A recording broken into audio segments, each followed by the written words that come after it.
follows up right after where 2 Samuel basically left off. It's, several years later, but nothing really has changed as far as the dynamic goes. David and everything has done everything David's going to do. David is still king at the beginning of 1 Kings. We're going to see Solomon come into the picture. I told you guys when we were learning about 1 and 2 Samuel that we don't really see it happen. But essentially what winds up happening one night, while they're in bed and everything, is David, as a promise to Bathsheba and everything, to kind of make up for everything that he put her through, he promises that her son Solomon is going to basically succeed David. Now, from a legalistic standpoint, that wouldn't happen. Solomon was way down the line. The one that we're actually going to see here and everything, he would have actually been legally the proper king. But God doesn't anoint him. God anoints Solomon. David appoints Solomon, and Solomon winds up becoming king. And we're going to see what happens at the end of David's life. We're going to see Solomon, and we're going to see how Solomon kind of grows. Now, there are a lot of misconceptions about this book, or really about the story of Solomon. Okay, some people kind of, teach it in different ways and everything, as far as like how they feel about Solomon. Many people will look at Solomon and say Solomon was a success as a king. Okay, he became the richest person on earth. The monarchy and everything was basically solidified. He had multiple trade routes and everything. He solidified the trade agreement that was already in place, but he basically doubled down on it with Hiram, king of Tyre. So he solidified the trade routes of the King's Highway and the Via Maris, and they were basically making money hand over fist. He was incredibly wise and such like that. The problem is, though, is that that's kind of looking at everything from a, looking straight ahead and kind of like looking at the balance sheet and everything and how that works out. He would be considered a success as a king. The reality is that he was an abysmal failure as a king. And the reason why is because he's given these gifts from God, and he basically doesn't use them for the right reasons. The Bible tells us and everything that not everybody should teach. Because when you teach, you kind of take on the responsibility and everything of being judged at a higher cost. Okay? When I stand before God, I cannot look at God and go, I never saw that page. So I don't have that excuse. Other people will. I don't have that excuse. Solomon is the exact same way, only taken to the 10th level. Solomon was literally given supernatural wisdom by God. And yet he still did everything God said not to do. Like everything God said not to do, Solomon made a point to do. So he has absolutely no excuse. And because of that, because of what he does, and because of everything that he does to the country, when Rehoboam comes into play, that people will say, well, Rehoboam is the one that split the nations. Rehoboam was the straw that broke the camel's back. But the camel was already weighed down by the time Rehoboam came into place. And we'll see that as we go through this book. So in chapter 1, verse 1, it says, when King David was very old, he could not keep warm even when they put the covers over him. So his attendant said to him, let us look for a young virgin to serve the king and take care of him, and she can lie beside him so that our lord the king may keep warm. So they searched throughout Israel for a beautiful young woman and found Abishag, a Shunammite, and brought her to the king. The woman was very beautiful, and she took care of the king and waited on him, but the king had no sexual relations with her. Now, that may seem like a weird thing to put in there, and they're like, well, they're just kind of trying to protect the king and everything from anybody going like, oh, well, of course she had an 18-year-old virgin taking care of her. There's a reason.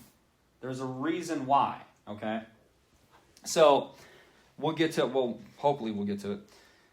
So it says, now Adonijah, whose mother was Haggith, put himself forward and said, I will be king.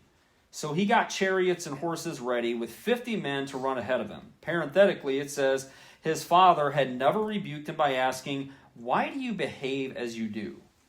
And he was also very handsome and was born next after Absalom. So that's kind of a common theme with David. He was a great warrior. He was a great king. He was a great leader. He was a horrible father. Okay, he would just let his sons do whatever it is they wanted to do. One of them literally killed the other, and he really didn't do a whole lot about it. Like, he's always like, well, you know, the kids will be kids. And that's pretty much what happened here. So it says, Adonijah conferred with Joab, son of Zeruiah, and Abiathar the priest, and they gave him their support. But Zadok the priest, Benaniah son of Jehoiada, Nathan the prophet, Shimei, and Re and David's special guard did not join Adonijah. So now we have this rift in the royal court. Okay, we know these names. So you have Joab. Joab is the guy that basically, he got fired from his job twice, and both times he killed the person that took his job so he could get the job back. He was loyal to David, but at the same point, he was much more loyal to himself. Joab was the one that actually winds up killing Absalom. Even though David said, don't touch him, just bring him to me, he gets hung up with his hair, because his hair was so thick and heavy, on a tree, and he finds out that one of the guards and everything had saw him there. He's like, why didn't you just kill him? Well, the king said not to kill him. Yeah, whatever. So he literally goes and he has a bunch of guys kill him. Joab does what Joab wants to do. So you have Benaiah son of Jehoiada. This guy's tough. This is the guy that went, and when they said, hey, yeah, by the way, there's this lion and everything going around, you know, making a wreck of places. It's in a pit, and it's really angry right now. Or not a pit, but a cistern, and it's really angry right now. Benaiah son of Jehoiada says, I'll be right back, and just goes and kills it with his bare hands. So that's Benaiah son of Jehoiada. He is like an incredibly tough warrior. The other ones that we see in here, Zadok, we kind of know. Abiathar, the priest and everything, he's another one that's been loyal to David up to this point. The one that's interesting, though, is Shimei. Shimei is actually the one, if I remember correctly, he's the guy that was cursing at David and sitting there talking about how he was the king of blood and everything, and he was throwing stones at him when he was on the run from Absalom. So these are all the people and everything that are surrounding him, and they're all taking sides. If I remember correctly. Maybe I'm remembering not correctly. Oh, well, we'll get to it anyway. And it says, Adonijah then sacrificed sheep, cattle, and fattened calves to the stone of, at the stone of Zeholeth at En Rogel. And he invited all his brothers, the king's sons, and all the royal officers of Judah, but he did not invite Nathan the prophet, or Benaiah, or the special guard, or his brother Solomon. Then Nathan asked Bathsheba, Solomon's mother, have you not heard that Adonijah, the son of Haggith, has become king, and our Lord David knows nothing about it? Now then, let me advise you on how you can save your own life and the life of your son Solomon. Go into the king David and say to him, my lord the king, did you not swear to me that your servant, or to me your servant, surely Solomon your son shall be king after me, and he will sit on my throne? Why then has Adonijah become king? While you are still there talking to the king, I will come in and add my word to what you have said. So basically what he's saying is look, we're going to do this and everything, not like we've planned it. You're going to go in there acting all shocked, going, this isn't what the plan was. I thought you said my son was going to be king. And then right as you're done talking, the prophet's going to run in there and go, Lord, did you know this is happening? Is something happening here that I don't know about? Did you do this? Okay, so they're going to double time on David here. And remember, David's an old man at this point. So he says, so Bathsheba went in to see the aged king in his room, where Abishag the Shunammite was attending him. And Bathsheba bowed down, prostrating herself before the king. What is it that you want? The king asked. And she said to him, my lord, yourself swore to me, your servant, by the Lord your God, Solomon your son shall be king after me, and he will sit on my throne. But now Adonijah has become king, and you, my lord the king, do not know about it. He has sacrificed great numbers of cattle, fattened calves and sheep, and has invited all the king's sons, Abiathar the priest, and Joab the commander of the army, but he has not invited Solomon your servant. My lord the king, the eyes of all Israel are on you, to learn from you who will sit on the throne of my lord the king after him. Otherwise, as soon as my lord the king is laid to rest with his ancestors, I and my son Solomon will be treated as criminals. Well, that's very true. The fact that they didn't get invited to this dinner basically means that as soon as David is dead, Solomon's dead, because he's going to be a runner-up. And that's just the way it is. It's a horrible thing when you really think about it when it comes to like royal families. But I mean, that's the reason why throughout history and everything, so many royal families have killed one another, is because they're always worried about the person coming up trying to take the throne.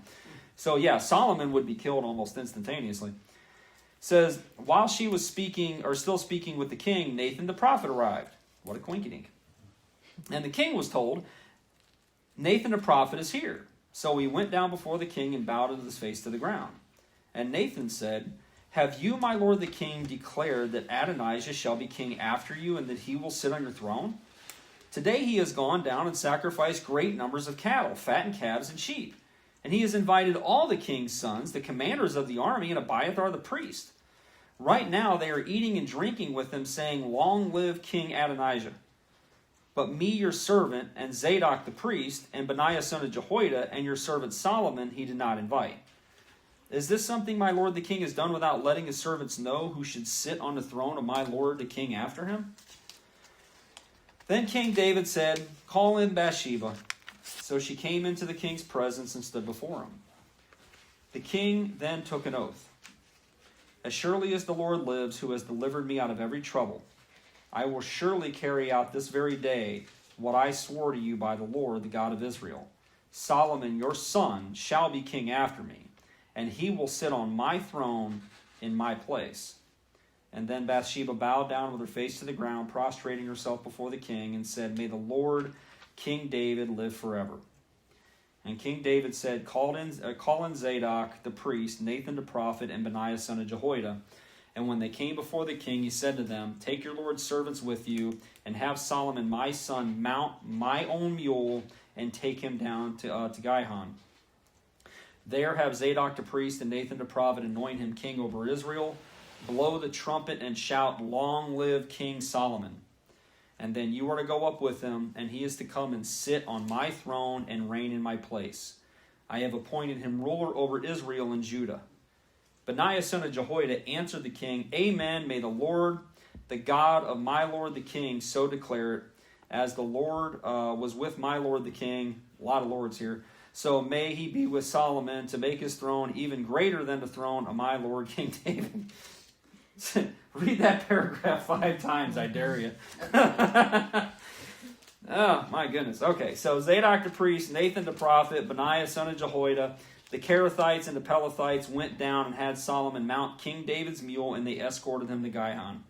Zadok the priest took the horn of oil from the sacred tent and anointed Solomon. Then they sounded the trumpet, and all the people shouted, long live King Solomon. And all the people went up after him, playing pipes and rejoicing greatly, so that the ground shook with the sound. Adonijah and all the guests who were with him heard it as they were finishing their feast. And on hearing the sound of the trumpet, Joab asked, what's the meaning of all the noise in the city? And even as he was speaking, Jonathan, son of Abiathar the priest, arrived. And Adonijah said, come in, a worthy man like you must bring good news. And this has got to be one of the greatest verses in all the Bible. Not at all. I mean, can you imagine him going into that tent and going, hey man, you got to be bringing me great news, and him looking at them going, I don't think so. We have a problem. So it says, our Lord King David has made Solomon king, and the king has sent with him Zadok the priest, Nathan the prophet, Benaiah son of Jehoiada, the Kerethites and the Pelethites, and they have put him on the king's mule. And Zadok the priest and Nathan the prophet have anointed him king at Gihon. From there they have gone up cheering, and the city resounds with it. That's the noise you hear. Moreover, Solomon has taken his seat on the royal throne.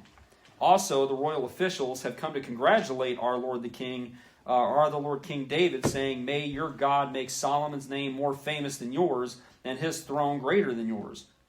And the king bowed in worship on his bed, and said, praise be to the Lord, the God of Israel, who has allowed my eyes to see a successor on my throne today.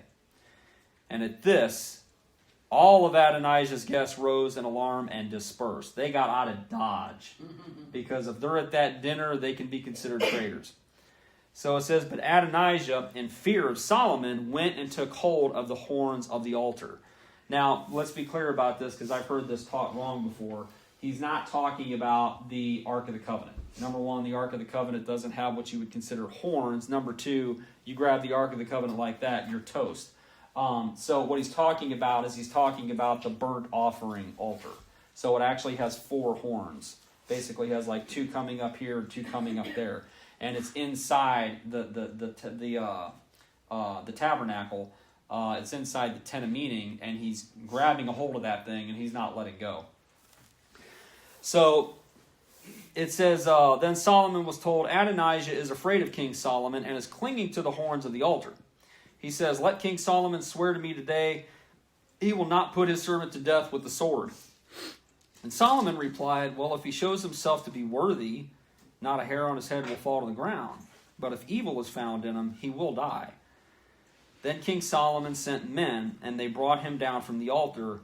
And Adonijah came and bowed down to King Solomon, and Solomon said, go to your home.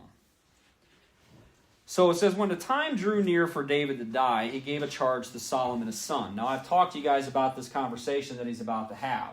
Okay, and this really is, like, if you guys have ever seen, gosh,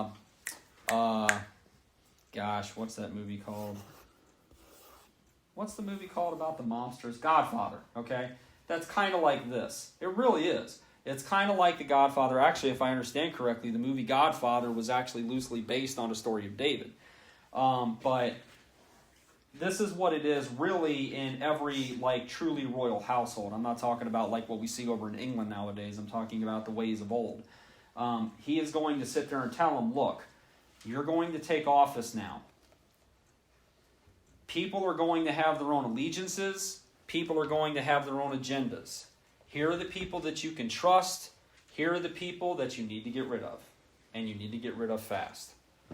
So, he says, I am about to go the way of all the earth, he says. So be strong, act like a man, and observe what the Lord God requires.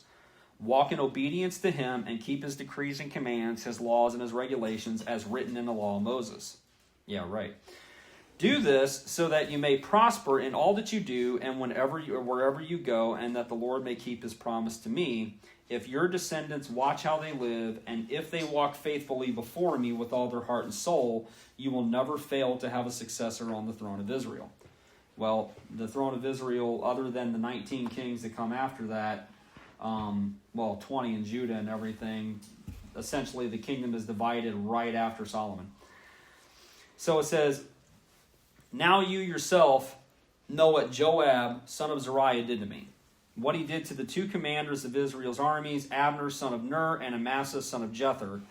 He killed them, shedding their blood in peacetime, as if in battle. And with that blood he stained the belt around his waist and the sandals on his feet. Deal with him according to your wisdom, but do not let his gray head go down to the grave in peace. In other words, handle it however you want to handle it, but kill Joab. Do not let Joab live. If you let Joab live, Joab will wind up killing you. Joab has his own agenda. So, he says, but show kindness to the sons of Barzillai of Gilead, and let them be among you who eat at your table. They stood by me when I fled from your brother Absalom. Remember you have with you Shimei, son of Gera. I was right. Shimei, son of Gera, the Benjamite from Bahurim, who called down bitter curses on me the day I went to Mahanaim. When he came down to meet me at the Jordan, I swore to him by the Lord, I will not put you to death by the sword. But now do not consider him innocent. You are a man of wisdom. You will know what to do with him. Bring his gray head down to the grave in blood. So kill Shimei. Now he sits there and he says, you're a man of wisdom. I'm going to let you handle the business and everything. But at the end of the day, get rid of this dude. So it says, then David rested with his ancestors and was buried in the city of David. He had reigned 40 years over Israel, 7 years in Hebron, and 33 in Jerusalem. So Solomon sat on the throne of his father David, and his rule was firmly established. It says now this is a chapter and everything that a lot of people get mixed up. Okay, and we're going to kind of talk about what a lot of people think as opposed to most likely what's actually going on here. Again, it could be one or the other. I kind of know which side of the fence I lean on. But this one kind of gets people confused. So it says, now Adonijah, the son of Haggith, went to Bathsheba, Solomon's mother. Bathsheba asked him, do you come peacefully? And he answered, yes, peacefully. And then he added, I have something to say to you. You may say it, she replied. As you know, he said, the kingdom was mine. All Israel looked to me as their king. But things changed, and the kingdom has gone to my brother, for it has come to him from the Lord. Now, I have one request to make of you. Do not refuse me. You may make it, she said. So he continued, please ask King Solomon. He will not refuse you. To give me Abishag the Shunammite as my wife. Very well, Bathsheba replied. I will speak to the king for you. So when Bathsheba went to King Solomon to speak with him for Adonijah, the king stood up to meet her, bowed down to her, and sat down on his throne. And he had a throne brought in for the king's mother, and she sat down at his right hand. I have one small request to make of you, she said. Do not refuse me. Does that work? Like if I ask Lori, hey, I got something that I want from you, do not refuse me, does that just automatically mean I get it? No. Okay, I figured I'd ask the women here. What do you want? Like, Not a chance. just everybody says that, and like, does that matter? Maybe I've been doing it wrong this whole time. Because usually I start out with like, look, you're not going to like this. All right, so it says, the king replied, make it my mother, I will not refuse you. So she said, let Abishag the Shunammite be given in marriage to your brother Adonijah. King Solomon answered his mother, why do you request Abishag the Shunammite for Adonijah? You might as well request the kingdom for him. After all, he is my older brother. Yes, for him and for Abiathar the priest and Joab the son of Zeruiah. Then King Solomon swore by the Lord, may God deal with me, be it ever so severely, if Adonijah does not pay with his life for this request. And now, as surely as the Lord lives, he who's established me securely on the throne of my father David and has founded a dynasty for me as he promised, Adonijah shall be put to death today. So King Solomon gave orders to Benaiah son of Jehoiada, and he struck down Adonijah, and he died. Okay, so Adonijah comes up and asks his mom, because he can't ask this to the king himself. He says, look, this was supposed to be mine. Everybody knows it was supposed to be mine. I was the next son in line after Absalom. Okay? By right, this was supposed to be my kingdom. But things changed. God has evidently seen fit to anoint Solomon as king. That being said, I would like my father's maid to be my wife.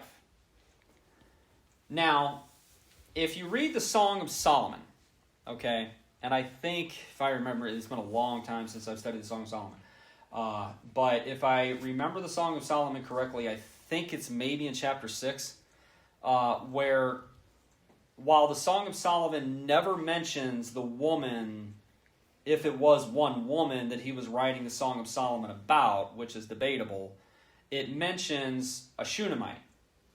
So there are many people that assume that he is getting really angry because he's actually in love with, Abishag, yeah. I kept wanting to say Abiathar, and I'm like, that ain't right. Hold on. So Abishag and everything, he's in love with Abishag, okay? And he's so in love with Abishag that that's who he writes the Song of Solomon about, and that's why he gets so upset. That ain't the case at all. That's not even close to being the correct. Number one, the fact that he sits there and he talks about a Shunammite does not necessarily mean that it was her. And I know some people will say that's an awful coincidence, but here's the thing. He tells you right here why he gets so upset. Okay? He says, right after she says that and everything, you might as well request the kingdom for him. After all, he is my older brother. Okay? So in other words, what he's saying is do you remember when we studied 2 Samuel, and what did Absalom do? Okay, after David ran away because he didn't want to fight his son, not because he was outmatched. He ran away. He took the 5 virgins that were watching over the castle. He took them up to the top of the roof. He pitched a tent, and he had sex with every single one of them in front of God and everybody. He was marking his territory. That is a way that you establish kinghood. Okay? That's mine, she's mine. So what he's doing is he's trying, now remember, it said he never had sex with her. And that's what some critics will say. Well, technically he never had sex with her, so it's not like really passing the torch. The problem is, though, is that how many people actually would have known that? The only thing they would have known is that there's an 18-year-old virgin that's taking care of an 80-year-old man, and she basically is laying in bed with him trying to keep him warm. Okay? He wants her because he is trying to basically stir things up and sitting there going, I'm the actual king here. Okay? I have my father's servant girl as my wife. I'm the oldest son, and the general who runs the army supports me. The priest over the priesthood supports me. I'm the king. He just came in under my nose. He was trying to start a civil war. And that's why Solomon says that. He sits there and he says, again, he says, King Solomon answered his mother, why do you request Abishag the Shunammite for Adonijah? You might as well request the kingdom for him. After all, he is my older brother. Yes, for him and Abiathar the priest and Joab son of Zeruiah. In other words, he's got my father's woman, he's got my father's army, and he's got my father's priesthood. And all I got is the fact that I got to sit in this chair, and I got a priest that isn't the main priest, and I got a prophet sitting there anointing me as king. So he's trying to basically take spirituality out of it, and he's trying to go for legalism, and he's trying to say, this is my kingdom, and everything surrounding me shows that I'm the real king. So he goes to mommy. So he goes to mommy, yeah, because if he knows if he does that to Solomon, he's going to get his head chopped off right then and there, but he stands a chance if it's his mother. And remember, and this is why I kind of jokingly asked, does that actually work? Because what did he say? Yeah, I won't refuse you. And then she asked the question, and he's like, what? Oh, it's refused.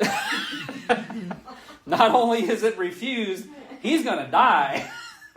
So, yeah, that's what's going on here. But like I said, I've heard so many times that it's because there's some kind of love affair. There is literally nothing in the Bible that indicates that there is any kind of a love affair between Solomon and her, or there's any kind of love affair between his brother and her. Too many A names. Abishag and Adonijah. Yeah. Absalom, Adonijah, Abishag. Like, man, these guys need to pick another consonant or something. Or a vowel, I guess. Start naming with O's. So, anyway, that's what's going on here, in my personal opinion. Maybe there was something going on that I'm not really picking up on, but just by everything that he says right here, I don't think so. So it says, after Adonijah died, it says, to Abiathar the priest, the king said, go back to your fields at Anathoth. You deserve to die, but I will not put you to death now, because you carried the ark of the sovereign Lord before my father David and shared all my father's hardships. So Solomon removed Abiathar from the priesthood of the Lord, fulfilling the word of the Lord that had spoken at Shiloh about the house of Eli. Remember, that prophecy basically said that your family line is not going to carry the priesthood. Essentially, that they're all going to die. Okay, and that's basically what happened. The ones that died basically died a lot of times a horrible deaths, but then this one right here is essentially cut off. He's no longer part of the priesthood. Zadok's family, his relatives, will carry on the priesthood of the Lord all the way up to the end times, to the time and everything when it's basically abolished. So Zadok the priest is now going to be, his lineage is the one's going to carry it forward.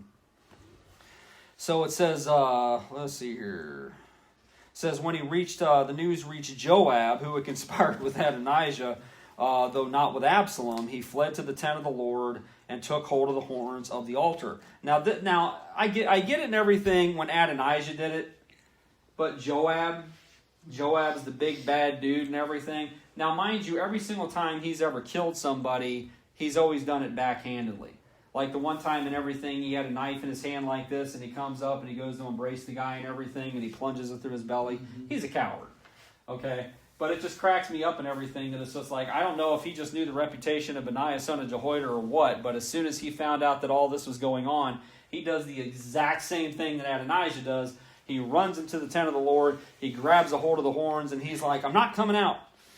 So it says, King Solomon was told that Joab had fled to the tent of the Lord and was beside the altar. And then Solomon ordered Benaiah, son of Jehoiada, go strike him down. So Benaiah entered the tent of the Lord and said to Joab, the king says, come out. But he answered, no, I will die here. And Benaiah reported this to the king. This is how Joab answered me. Can you imagine that?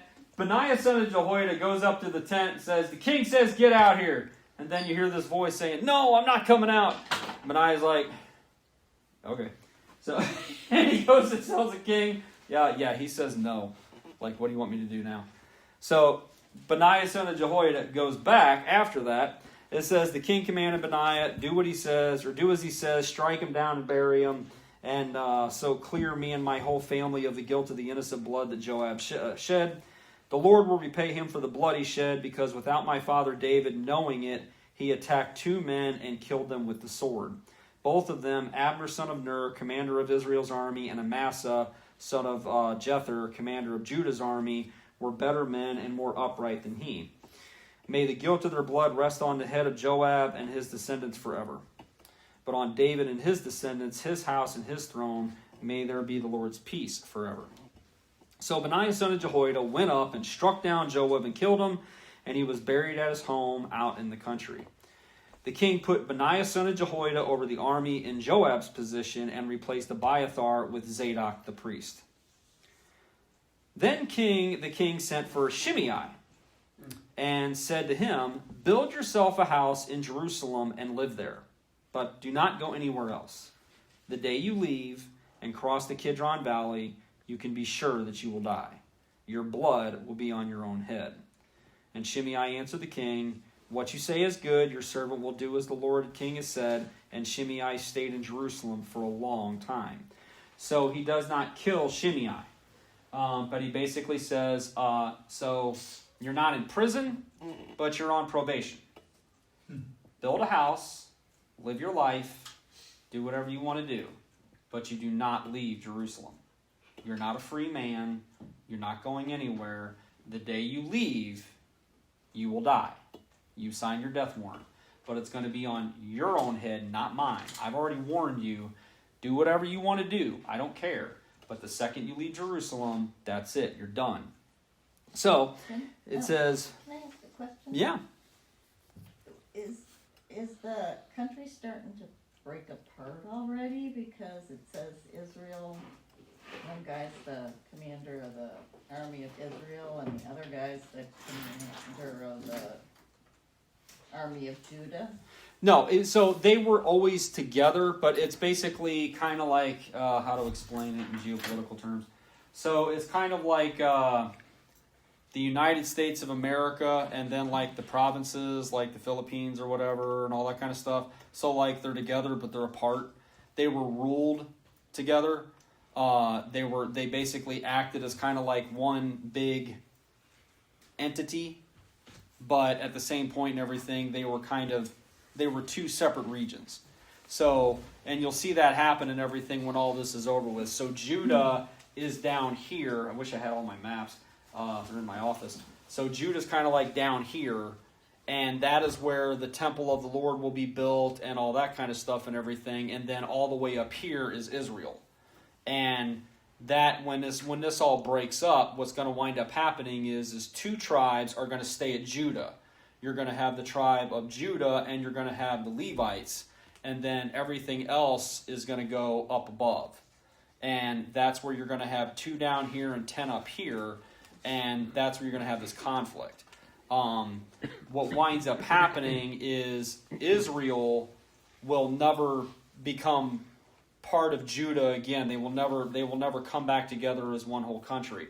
What winds up happening is Israel figures out it's actually Jeroboam that basically comes up with a plan, and you'll see the phrase "the sin of Jeroboam" literally throughout all of Kings.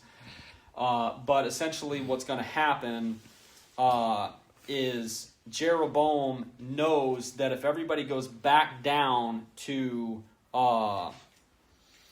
Judah, to the temple, everybody's going to kiss and make up. So he makes 2 new worshiping places. One at Dan, that's way up here at the north part of it, and one at Bethel. And he makes 2 golden calves that everybody can go worship. And it stays that way for literally hundreds of years. What winds up happening is Assyria will conquer the northern kingdom, but they won't be able to conquer the southern kingdom. Okay? And then after that, you'll have Babylon that will conquer all of Assyria, conquer all that. They will conquer everything. But then when it gets to the time of Jesus, you're going to have those that were in the northern kingdom. They basically are so far removed from being Jews at that point. That's why there's so much hatred. So there's so much hatred between those 2 people is because they're actually brothers. They're actually from the same people. It's just the northern kingdom has been assimilated for literally hundreds of years not to be Jews. They were conquered by the Assyrians. Then about 100 years later and everything, they were conquered by the Babylonians. Then they were conquered eventually by the Persians. And I mean, it just goes on and on and on. And then eventually you get to the time of Jesus, and that's where this discord is between the Jews and the Samaritans. So that's what we call the Samaritans. Weren't the Levites spread through all the tribes still? The Levites they're spread through all the tribes and everything, but once still down in Judah? Yeah, once that happens and everything like that, yeah, the Levites essentially concentrate down in Judah because nothing. There's no priesthood and everything anymore. Jeroboam basically kind of takes care of that. That's the reason why once you get to 2 Kings and you start reading it, every single time you see a king, most of the time in the northern country and everything, you're going to see the phrase, and he followed in the sin of Jeroboam. And basically what that sin was is that they are worshiping at these golden calves. Because remember, you're only supposed to worship at the tabernacle. Solomon breaks this law right out of the gate. That's the thing is some people will think that Solomon kind of went down this gravel road and everything and it got worse and worse. It did. But I mean, he was literally breaking God's law like right out of the gate. Like bang, bang, bang, bang, bang. First thing he does, which we're going to read, right after he becomes king and he kind of settles all this, he goes back to Egypt. And Deuteronomy says very plainly, don't go back to Egypt. I brought you out of there for a reason. First thing he does is he marries an Egyptian princess. So, where was I? Okay, it says, but 3 years later, 2 of Shimei's slaves ran off to Achish, son of Maacah, king of Gath, and Shimei was told, your slaves are in Gath. At this point, he saddled his donkey and went to Achish at Gath in search of his slaves. So Shimei went away and brought the slaves back from Gath. When Solomon was told that Shimei had gone from Jerusalem to Gath and had returned, the king summoned Shimei and said to him, did I not make you swear by the Lord and warn you? On the day you leave to go anywhere else, you can be sure you will die. And at that time you said to me, what you say is good, and I will obey. Why then did you not keep your oath to the Lord and obey the command I gave you? And the king also said to Shimei, you know in your heart all the wrong you did to my father David. Now the Lord will repay you for your wrongdoing. But King Solomon will be blessed, and David's throne will remain secure before the Lord forever. And when the king gave the order to Benaiah son of Jehoiada, he went out and struck Shimei down, and he died. The kingdom was now established in Solomon's hands. So, right out of the gate, what were we just talking about? Solomon made an alliance with Pharaoh, king of Egypt, and married his daughter. He brought her to the city of David until he finished building his palace and the temple of the Lord and the wall around Jerusalem.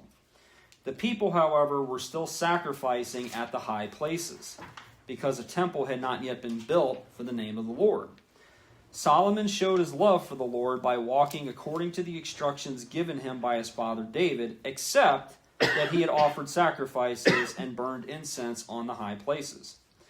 the king went to Gibeon to offer sacrifices, for that was the most important high place, and Solomon offered 1,000 burnt offerings on that altar. And at Gibeon the Lord appeared to Solomon during the night in a dream. And God said, "Ask for whatever you want me to give you." And Solomon answered, "You have shown great kindness to your servant, my father David, because he was faithful to you and righteous and upright in heart. You have continued this great kindness to him and has given him a son to sit on his throne to this very day. Now, Lord my God, you have made your servant king in place of my father David. But I am only a little child," or in other versions it'll sit there and say, "I am like a little child, and I do not know how to carry out my duties. Your servant is here among the people that you have chosen, a great people, too numerous to count or number. So give your servant a discerning heart to govern your people and to distinguish between right and wrong. For who is able to govern this great people of yours?" And the Lord was pleased that Solomon had asked for this.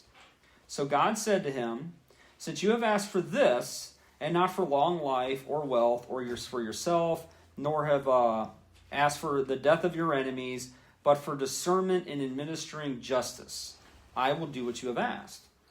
I will give you a wise and discerning heart, so that there will never have been anyone like you, nor will there ever be. Moreover, I will give you what you have not asked for, both wealth and honor, so this is in your lifetime you will have no equal among kings." And here we always talk about the Davidic covenant and everything and the Abrahamic covenant. Those are unconditional covenants. This is not an unconditional covenant. He says, "If you walk in obedience to me and keep my decrees and commands as David your father did, I will give you a long life." Then Solomon awoke, and he had realized that it had been a dream. He returned to Jerusalem and stood before the ark of the Lord's covenant and sacrificed burnt offerings and fellowship offerings, and then he gave a feast for all his court. Now, I'm going to stop there for a second. I'm going to go back. I may not be able to find it right off the bat, but I'm pretty sure I kind of know where it's at. Let's see here. Maybe. Okay. Sweet. That was my first shot. Okay. So, I am going to read something out of Deuteronomy. It's in Deuteronomy 17. This is right before Moses dies. And Moses is basically talking to the new generation of Israelites. This is not the generation that came up out of Egypt. They're all dead. God saw to that. So did their whining. But they're all dead now. And this is the new generation that has been born in the desert. And he's retelling the story. Deuteronomy really is a retelling of the law. Okay? So now he's going to sit there and talk about a king. And he says in 17 verse 14, Deuteronomy, "When you enter the land the Lord your God is giving you, and have taken possession of it and settled in it, and you say, 'Let us set a king over us like all the other nations around us,' be sure to appoint over you a king the Lord your God chooses. He must be from among your fellow Israelites. Do not place a foreigner over you, one who is not an Israelite. The king, moreover, must not acquire great number of horses for himself, or make the people return to Egypt to get more of them. For the Lord has told you, you are not to go back that way again. He must not take many wives, or his heart will be led astray. He must not accumulate large amounts of silver or gold. And when he takes the throne of his kingdom, he is to write for himself on a scroll a copy of this law taken from the Levitical priests. It is to be with him, and he is to read it all the days of his life, so that he may learn to revere the Lord his God and follow carefully all the words of this law and these decrees, and not consider himself better than his fellow Israelites, and turn from the law to the right or the left. Then he and his descendants will reign a long time over his kingdom in Israel." Now, everything that I just read is literally what Solomon is known for. And we're about to read a lot of it. That's why I wanted to read this right here. Okay? So, we just read that he took a wife from Egypt. Okay? Almost right out of the gate. Took a wife from Egypt. Now, we kind of talked about this and everything as we were going over David's life and everything, but why take a wife from Egypt? Does he just like Egyptian women? No, it has nothing to do with that. Okay? He was probably with this woman one time and then basically sent her to the house. Okay?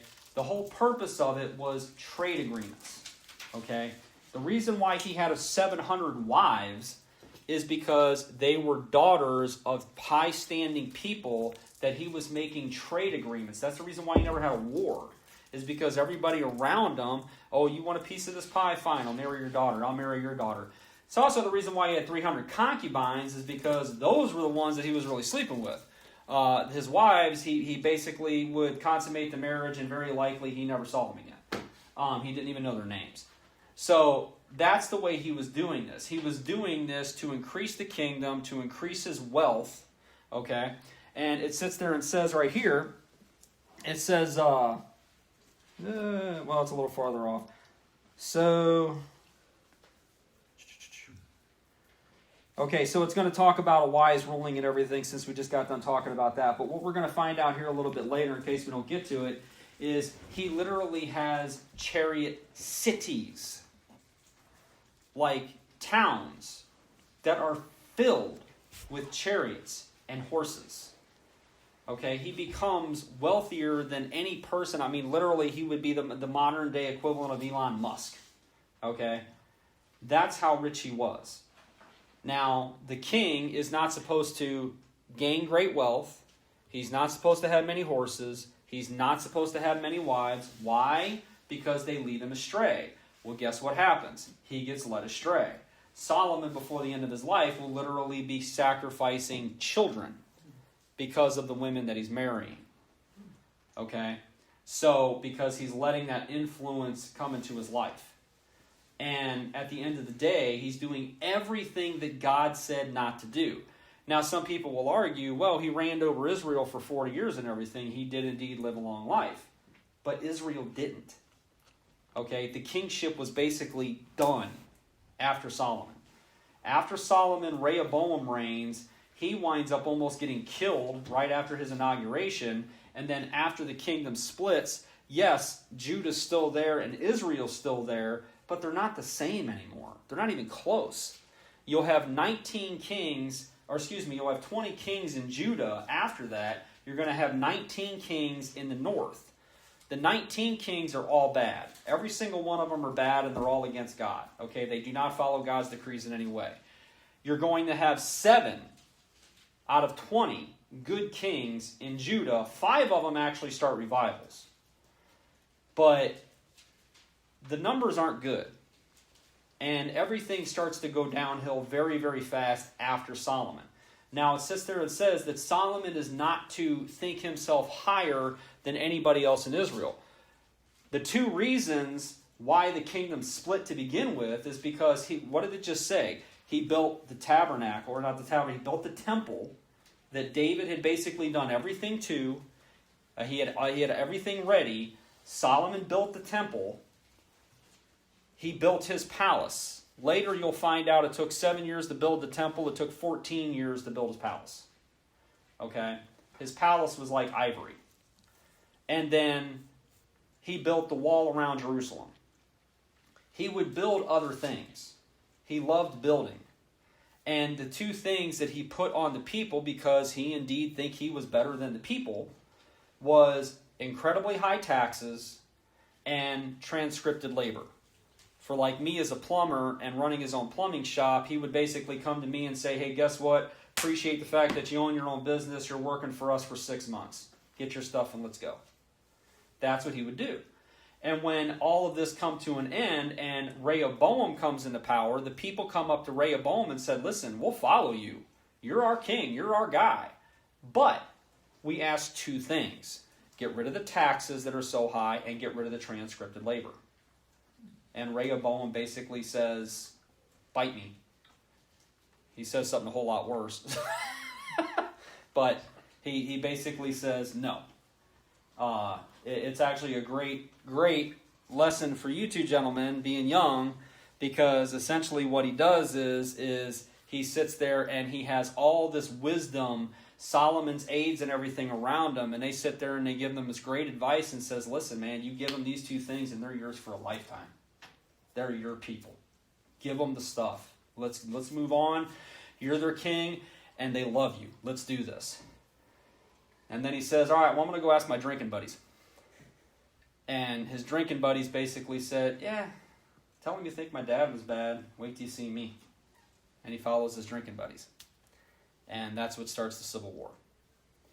So one of the things that I try to talk to my sons about and everything, I had this conversation with them today actually and everything with Luke. And, you know, it's so frustrating because you think it literally just bounces off like rubber. But it's like you have a wealth of people around you that have knowledge and resources, you know, as far as like knowledge, what they can teach you, all that stuff. Use it. Okay? Use it. The person that knows how to help you get through life is not your 16-year-old buddy that you play video games with. Okay? It's the 50-year-old guy and everything that's taken an interest in you that's trying to teach you a thing or two. That's who you want to listen to. Okay? That's who you want to listen to. So that's what I'm trying to tell them. It's just like, you know, I know you got friends and I know they got their opinions. Your friends are as stupid as you are. So, you know, this is not who you want to be getting advice from. And I actually tell this story as a relation to that. It's just like, look, that's exactly what he did, and it literally broke a kingdom up. He had wise men coming around him saying, listen, man, this is the way to go. This will fix this problem. Easy. No problem. Let's do this. And he's very vulgar about it, but he's just like, yeah, no, you think my dad was bad? You ain't seen nothing yet. Right. Yeah. So, what you just read from Deuteronomy, that would have been in a scroll that they would have already had, Yep. right? Okay, so Solomon just He ignored it. just ignored it. Yeah, well, actually, and that's the other thing. I'm glad you brought that up, because in Deuteronomy it sits there and says specifically that every king that takes kingship must write that scroll. Not only do they have to listen to it, they are commanded by God to rewrite the book to make absolutely sure you know it. And it says to reread it your entire life. So that would be like God giving us a command that says, you know what, if you want to be one of mine, if you want to be my child, this isn't about, you know, believe in Jesus, have faith and everything. That's all part of it. But no, there is one thing that you absolutely need to do. Copy this book. I don't care how long it takes you. But then I know that you know it. Copy it. And that's exactly what he tells his kings. That they have to copy the scroll. They have to handwrite it themselves. So then they have to read it over and over and over again.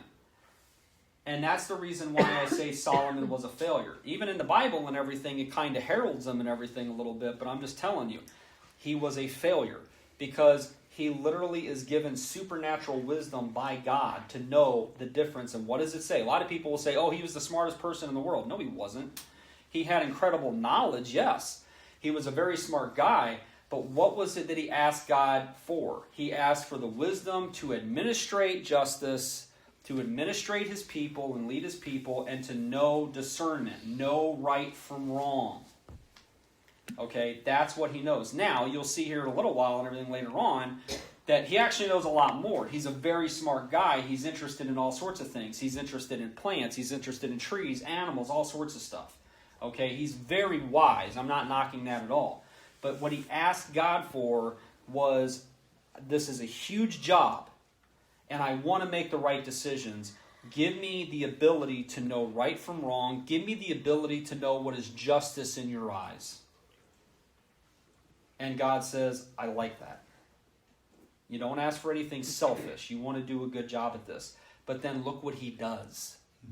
Which means he knows the whole time what he's doing is wrong. He just doesn't care. He's more interested in pleasing the people around him, his wives and all that kind of stuff, and living this wonderful life that he's living, and being known for being the richest king and being the biggest king and being the king that builds all these glorious things. That's what he's interested in. He's not interested in actually doing it. And that really is something that we should all kind of take heed of, not to get into a preachy moment here, but this is why people sit there and say, oh, well, if you know the Bible and everything, you're close to God. Guess what? Satan knows the Bible better than any person on earth. Just because you have the knowledge, and even if you have the wisdom, does not give you the spiritual want to please God. Okay? And Solomon had all that, but at the same point, he still ignored it all. So we'll do this wise ruling thing, and then we'll probably be done. So it says, now 2 prostitutes came to the king and stood before him, and one of them said, "Pardon me, my lord. This woman and I live in the same house, and I had a baby while she was there with me. And the 3rd day after my child was born, this woman also had a baby. We were alone, and there was no one in the house but the 2 of us. And during the night, this woman's son died because she lay on him. She got up in the middle of the night and took my son from my side while I, your servant, was asleep. And she put him by her breast and put her dead son by my breast. The next morning I got up to nurse my son, and he was dead. But when I looked at him closely in the morning light, I saw that it wasn't the son that I had born.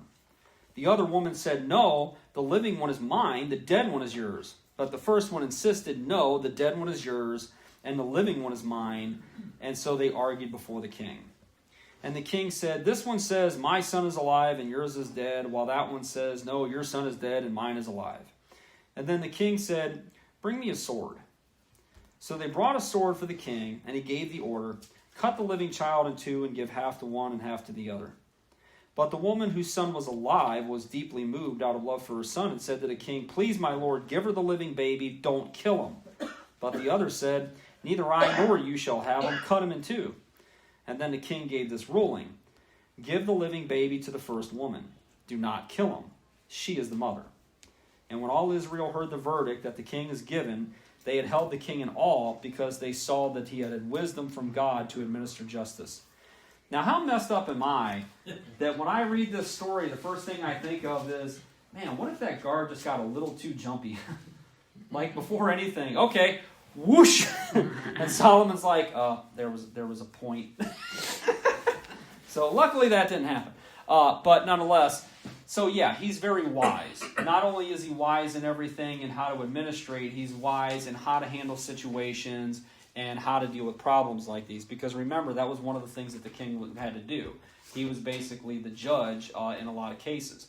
Now, this next section here, we'll very quickly go over it. I'm not going to read all through it, but very quickly, it says in chapter 4, verse 7, Solomon had 12 district governors all over Israel who supplied provisions for the king and the royal household. Each one had to provide supplies for 1 month in the year. And then it gives all the names and all his chief officials and everything else.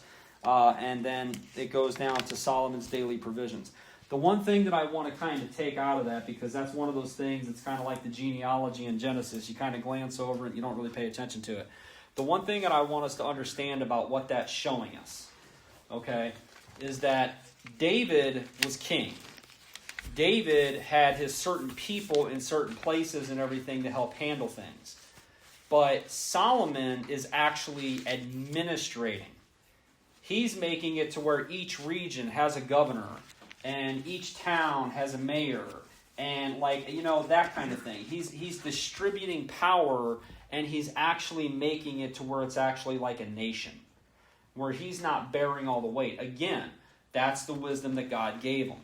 Remember, all the way back in the time of Moses' father-in-law come up and everything and says to him, "You're in charge of all these people?" It's like, yeah, I got to listen to all these guys' arguments and everything. And he's like, dude, that ain't going to happen. That's going to break you. Like, put somebody in charge of hundreds, put somebody in charge of 50s, put somebody in charge of 10s, and if there's a really big problem that needs to come all the way up to the Supreme Court, that's you. But other than that, no, you need to administrate this, dude. You're literally dealing with 2 million people, and this is going to drive you literally bonky. Okay? So Moses did that. Moses learned how to administrate from the wisdom of his father-in-law.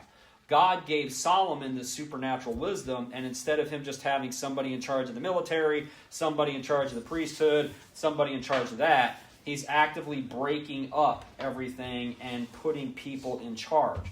And then, just like it says there, he says to each one of these governors, you are in charge of my provisions. Now note that, not the provisions of the poor, not the provisions of the people, not the provisions of the nation. You're in charge of my provisions, the king, for 1 month out of the year. So, what does that do? Number one, that creates competition. Who can take care of the daddy king better? Okay? Solomon's smart. Okay, he's incredibly smart in that regard. He knows how to administrate. He knows how to make everybody try to get what they want out of him, which means they're going to take care of him best. What is the king not supposed to do? The king is not supposed to look at himself higher than the people. And that's exactly what he's doing.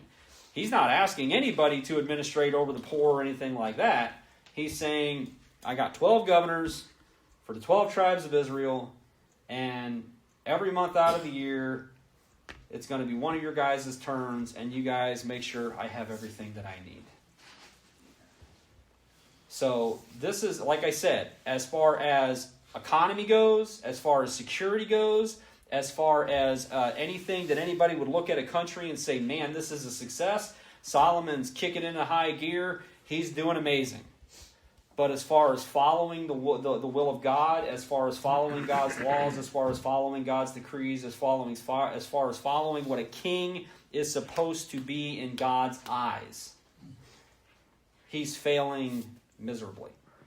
And the reason why I bring that up so forcefully isn't because I want you guys to be really, really convinced that Solomon's a bad king. Is because I want you to take note and take Solomon and measure him up against Christ. Everything that Moses talked about, what a king is supposed to be. He's not supposed to have material wealth. He's not supposed to think of himself better than the people. And Jesus never did. Jesus often lived way in more poverty than most of the people that he taught. He never looked at us and said, you people are beneath me. He looked at us and said, I'm here to save you. So there's a huge contrast between Solomon and Jesus in the way that they rule. So, like I said, that's the reason why I kind of bring that up so much, is because I really do want you to stop and think about the contrast between how Jesus will rule as a king and how Solomon ruled as a king. Okay? I can assure you that when Jesus comes back on this earth, we're not going to have transcripted labor, we're not going to have high taxes, and we're not going to have the problems that Solomon had, because he cared more about him and his legacy than he did about the people that he ruled. So that's stuff and everything that we're going to see a severe contrast on. So I have a quick question. Sure. Did I understand that Joab was still in the temple when they killed him? Mm-hmm. No, not in the temple, but in the tent of meeting. Still under the... Yep. I mean, unless he got out of there, unless they chased him out, but it doesn't say that. Because it literally says in everything, if I remember correctly, it says, fine, do what he wants, He says, I'm not coming out. Okay, well, make him right. But yeah, no, he got cut down in the... I just would have pushed him into the Ark of the Covenant and see if he would have just exploded. And wasn't my fault, he tripped over a rock. Okay, so, all right, hold on, because this is getting close and I'm getting confused. Okay, so today is, what, the 28th. Okay, so that means next Wednesday is going to be the 5th. Okay, so we'll be here next Wednesday. Next Thursday. Okay, well, We're here next Wednesday. You'll be here next yeah, Wednesday. we'll be here. 'Cause we'll be here next Wednesday. Sunday's the first. Okay, so yeah, I'll be here Sunday, I'll be here Wednesday, and then after Wednesday and everything, I'll be gone. Okay, so just to make sure. And we got a week to think about it, but what do you guys want to do? Do you want me to see if Peter can teach, or do you guys just want to take a break while I'm gone? I can't go, I won't be here. I'll be out of town. Okay, let's just wait then. 'Cause Let's just wait. Okay, Please. that's fine. Yeah, all right. We'll take a break, and I'll be back. And I'll I speak think for the group. I have to look and see exactly if I'm going to miss 1 or 2 weeks. But we're going from the 8th to the what? 17th? The 18th? Yeah, we'll be back late on the 18th. Okay. 17th is Tuesday, right? Yeah, we'll be back Tuesday. Okay, well then I'll be back on the 18th then. Yeah, I'll because I'm not going to go to work and everything till the end of the week anyway. So that's okay. No. Okay. All right. I think it's Yes. a No. Thursday. Maybe. Kind of. Sort Yeah, of. we land on Wednesday night, the Oh. 18th. Oh. Okay. All right. Well then I it'll be think. 2 weeks. I'll be gone. Yeah. Okay. Okay. All right. Cool. So read ahead. All right. Go ahead and pray real quick and we'll get out of here.